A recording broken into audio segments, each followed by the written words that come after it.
Ali is the greatest man of all time that ever boxed. Joe Louis, the greatest fighter of all time. What'd you love so much about Louis? Oh man, there was never a punch that he was off balance. Whop, whop, whop, and he'd get you with one, he was gonna hit you with four more. Nothing like him before or since.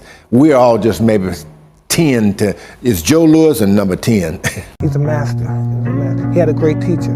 Joe Louis is an incredible fighter and individual. Every boy has an idol, and honestly, I'm so proud to say that Joe is my idol. Joe Louis is an incredible fighter. He's much smarter than anybody. I think Ali was a better fighter, but I think he would have beat Joe Louis, but I just think Joe Louis was the best. Joe Louis he was just so pragmatic and just so delivering.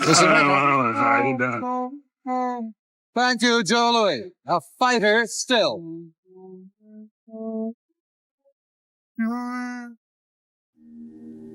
Decency, fair play, a nice person, a hell of a professional, and a guy that got screwed by the United States of America. Hey, it's Joe Louis. Courage keeping him up. Another good right hand by Louis, and another! And down goes Alator. He was one of the most balanced fighters I ever saw, Ken. Always in position with his footwork. There's that left hook. Joe Louis was the best. Alator draped on the ropes. He's being counted out. He was just so pragmatic and just so delivering. He just turns, he just does it like he's breathing. He's a master. I think he was the best heavyweight that I ever saw in my life. Joe Louis goes on to win another in his march to the World's Heavyweight Championship. Who was Joe Louis, really? Was he simply a heavyweight champion who defended his title again and again? Or was he something heavier than a belt? Something steadier than applause? When Joe Louis walked into the ring, there were no wild gestures, no theatrical speeches, no promise of chaos. He did not need them. The arena did not erupt because of noise. It tightened because of certainty. Answering your last question about Joe Louis and me, why was he so praised and me not? I would like to speak from my knowledge. The reason I can see is Joe Louis was what you would call, or what a white would call, a good, red-blooded American boy who went to the army and told the world we must fight for our country. Fighters who faced him rarely described panic.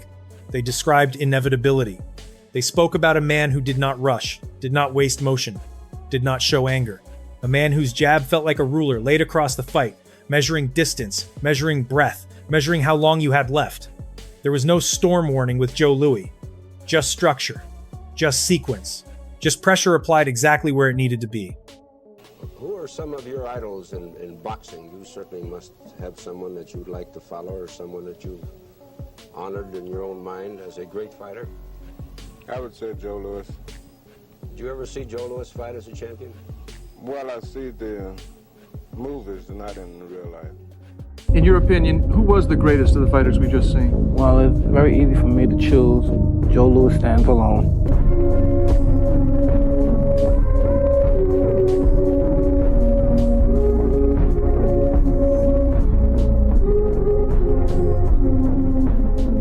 And yet the weight he carried was not only physical. In the 1930s and 1940s, when the world itself felt unstable, Joe Louis stepped forward as something more than a boxer. He became a symbol without ever trying to perform like one. Other champions demanded attention. Louis absorbed it. Other heavyweights built tension with words. Louis lowered the temperature with silence. When fighters were asked about Joe Louis, they did not talk about spectacle. They talked about standards. They talked about precision. They talked about a champion who made the heavyweight division feel organized, almost mathematical. And in that quiet order, many of them found something more intimidating than fury. This is not the story of noise. It is the story of control. Cuz, what's this you're telling me about Joe Louis beating me? Yes, I believe that Joe Louis would beat you, probably without point for the better part of the fight. No. But toward the end of that fight, he would catch up to you as he catches up to everyone else and take you out of there. Slow Joe Louis? Whoop me? Slow moving, shuffling Joe Louis? Beat me? Joe Louis said this once, a man could run, but he can't hide. Oh, that's understandable. And, All right. and I have another saying. You said how hard his jab was. I have a saying too. He may be able to hit hard. And he's fighting the German fighter, Schmeling, the second time now for the title. So Louis has to carry all this stuff. And he gets in that ring and he annihilates with all this pressure. He goes in there and he annihilates the guy in 1 round. I think that's the greatest single event in the history of the world. They said the first thing you noticed was the jab. Not because it was flashy, not because it was unpredictable, but because it was always there. It arrived on time, every time, like a metronome setting the rhythm of a fight. Fighters who faced Joe Louis often described the same sensation. You were not being overwhelmed. You were being arranged, positioned, moved, inch by inch, into the place he wanted you. Every boy has an idol, and honestly, I'm so proud to say that Joe was my idol, and still is.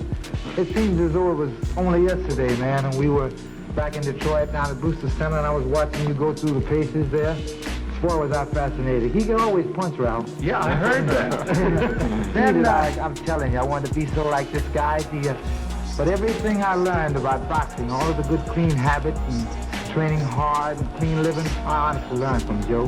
And I say, there's another thing. You know, if it hadn't been for you, I just might not have been a fighter. Nice fighting. You're the greatest. There was nothing hurried about Louis. He did not chase knockouts. He did not load up wildly. He built them. The jab established distance. The right hand followed only when the geometry was correct. His combinations were short, efficient, and delivered without visible emotion. You never saw rage in his eyes. You saw calculation. And that calculation made opponents uncomfortable. Because when a fighter shows anger, you can wait for a mistake. When a fighter swings wildly, you can slip, counter, survive the storm. But when a man advances without expression, when his breathing barely changes, when his gloves return to guard with mechanical discipline, there is nothing to exploit, no crack in temperament, no ego to provoke. Out of the 49 fights, which would you consider the toughest fight you had? The one 4 years ago, Ed, when I fought Jersey Joe Walcott, he was the toughest man I ever fought. He was a real champion that night. He used the element of surprise on me and had me down in the first round. It was the first time I was ever off my feet. It was with a good left hook, but he sure set himself for it. He became a terrific puncher. He was flat-footed. I was hurt, bleeding, cut, and he was ahead on points. But in the 12th round, I thought I hurt him, and in the 13th, I was able to knock him out. Max, do you think that Joe will be able to hit you with that right hand he hit Polino with? He won't get a chance. Have you detected any particular weakness in the Brown Bomber? Yes, I did. But I won't tell you. Joe Louis did not intimidate with theatrics. He intimidated with predictability. And in boxing, predictability at that level is terrifying. It means he has seen this moment before. It means he is prepared for every reaction you might choose. It means you are stepping into a system that has already processed you. The efficiency was not cold in a cruel sense. It was cold in a technical sense. Detached, focused, purposeful. Every punch had an address. Every step had intent.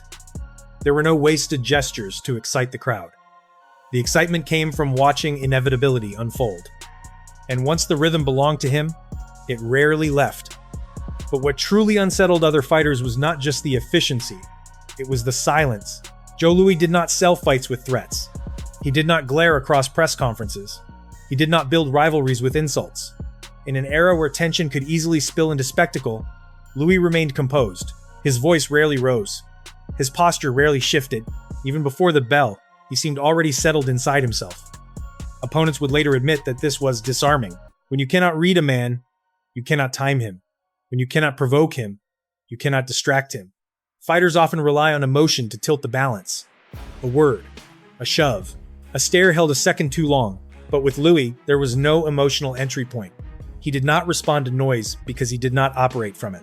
Inside the ring, that same restraint continued. He did not celebrate small successes. He did not react dramatically to being hit. If a punch landed on him, he absorbed it, reset his feet, and resumed the pattern. No theatrics, no visible frustration, just correction. Another fighter described facing him as fighting a man who never changed expression. And that steadiness created its own kind of pressure. Because if a fighter shows pain, you surge forward. If he shows doubt, you test him. But if he shows nothing, the doubt shifts to you. You begin to question whether what you are throwing is enough. You begin to wonder whether he's letting you spend energy while he waits for the right alignment. Joe Louis did not need to intimidate with personality. His discipline did the work. In the quiet between exchanges, you could feel that he was not improvising. He was executing. And the longer the fight lasted, the more that execution felt inevitable. Silence, in his case, was not absence. It was control. Control inside the ropes was only part of the weight Joe Louis carried. Outside of them, the pressure was far heavier. In the 1930s, America was divided in ways that were impossible to ignore. Boxing was not just sport.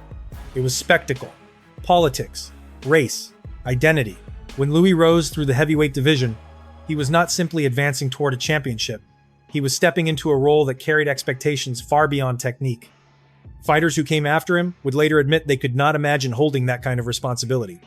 Now listen, Joe. We ask you questions and all you gotta do is answer, see? Well, after a bit, Joe does get the idea. And is that boy bright? Joe, how do you rate? What do you think of Galento for just toughness? Well, Galento, I think he's just as tough as anybody ever fought. I think he's good in game, very tough. Take a punch with the best of anybody I think I ever hit. Joe, do you think you could knock Tony out again? Well, I don't know if I can knock him out again, but I could try awful hard. When he faced Max Schmeling the first time, the loss was treated as more than a defeat. It was interpreted, argued, politicized. And when they met again, the rematch felt larger than a title. It carried national meaning. It carried racial meaning. It carried the tension of a world moving toward war. And yet, Louis did not change his demeanor. He did not give fiery speeches. He did not promise vengeance. He prepared the same way he always had. Jab, balance, structure, execution. After the rematch, many fighters would later reflect not only on the speed of the victory, but on the composure that preceded it. The most remarkable detail was not how quickly he finished the fight. It was how unchanged he appeared by the magnitude of it. For most men, that stage would have distorted something. Ego would have expanded. Emotion would have leaked. But Louis remained consistent. That consistency is what later heavyweights respected most. He was not just fighting an opponent in front of him. He was carrying the weight of representation. In a segregated America, he was carefully advised to avoid public controversies, to avoid confrontations outside the ring, to maintain an image that would not inflame tensions. He lived under a level of scrutiny that many champions never experienced. And still, inside the ropes, the system never cracked. Fighters who watched him understood something important. The discipline they saw was not accidental. It was survival. It was adaptation. It was the ability to absorb enormous external pressure without allowing it to distort performance. In that sense, Joe Louis was not loud greatness. He was contained greatness. And for many who followed him, that containment was the most intimidating quality of all.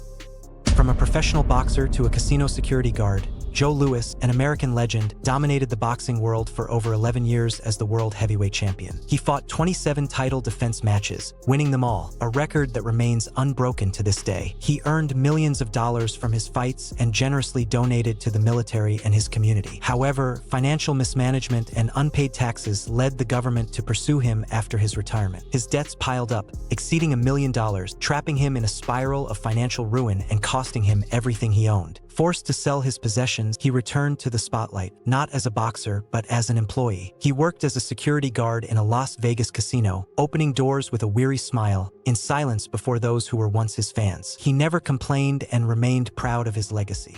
What made Joe Louis different from other champions was not simply that he won. It was how little chaos surrounded his victories.